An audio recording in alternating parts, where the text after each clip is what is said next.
Time flies. It has been almost 6 months since I got this iPad Pro, and I really have a good time with it.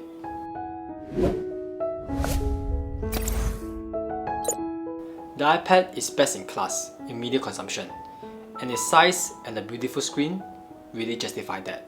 Using it for 6 months is not a long time, but having it for half a year will give you more insight on how this device works and perform, and ultimately provide you all a more detailed opinion after 6 months of using this device. Let's get started. Let's start off with the screen, and it is amazing as ever. The smooth 120Hz display is a sight to behold, and a joy using it. But even though this is not an OLED screen, it is a damn good screen. But by not having an OLED screen means it will not have a true deep black, thus making a less enjoyable experience while using it in a darker room. But for the sake of your eye, try using it lesser when you are in a darker room. As for scratches, nope. Rather, I apply screen protector as soon as it's shipped to me, but if there is no scratches on a much inferior screen protector, I believe the tougher glass screen will perform much better. Overall, the screen is still holding up nicely and is as beautiful as ever. But how about gaming? Gaming on this beautiful screen seems like a dream come true, but the truth lies somewhere in the middle. Your experience gaming with the iPad all depends on the game that you play. Because of the size, holding it for a long period of time will cause your wrist to strain, and it will not be an enjoyable experience. Games that require you to keep both thumbs on the screen is not optimal playing with the iPad. Even if you prop it up on your leg or on top of a table, your wrist might be safe from the strain, but not your neck. It won't.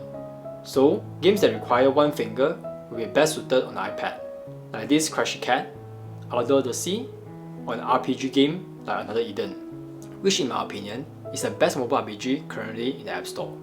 I am planning to do a review on this amazing game, so subscribe to be notified whenever I upload. Thank you. That being said, gaming with a controller is quite an amazing experience with this iPad. Games like Hyperlight Drifter, Grim Valor, paired with the power of A12Z processor, play super well with the controller, and you will feel the iPad can be a great gaming device. With the iPad Pro huge battery, you can game for quite a long time before plugging it for charging.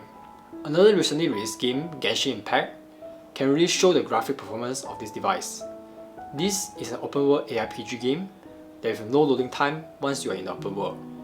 Paired with the amazing Zelda-like art style with beautiful scenery, you will surely even more appreciate the amazing screen and performance of this device.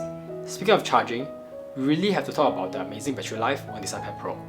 It is simply amazing. Apple rated this 10 hours of battery, but with my 6 months of experience, it seems a lot more than this. I have been editing, surfing the web, and gaming with this device, and by the end of the day, it still stays strong. You can rest assured that this iPad can last you through a day wherever you thread it. Despite the load, this 18W charger included with the iPad is quite capable.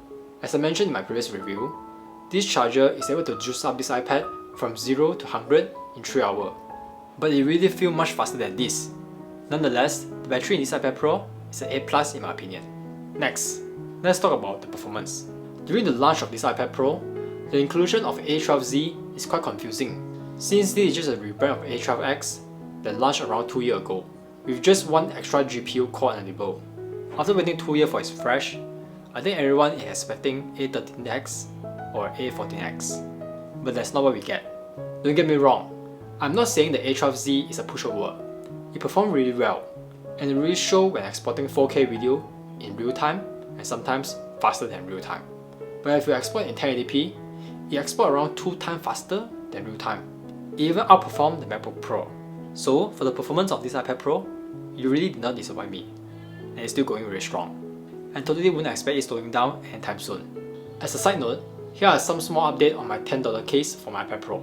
And to be expected, it holds up really well, and the magnet is still as lively as ever, which further emphasizes my point that a $10 case can rival an even expensive case from a reputable brand. As for the Apple Pencil, the nib is still going strong, and I don't think I will need to replace it anytime soon. I take care of my device quite carefully, and without saying, my pencil is still in tip-top condition. So, in my 6 months of usage, this iPad has officially replaced my phone as my video editing and media consumption device. And with the ability to link messaging app to the iPad, as a result, in some days, I don't even touch my phone, making me feel that my phone has become an expensive paperweight whenever I'm with my iPad. And this explains a lot on the usability of this iPad. I would definitely recommend everyone still on the fence to get the iPad, or at least try out in the store. Not necessarily this iPad Pro, but any iPad will do. And I assure you, this will be the best tablet they will ever purchase. And that's it. These are some of my updates after using this iPad for around 6 months. Like and subscribe if you find my content helpful. Thanks for watching. Ciao!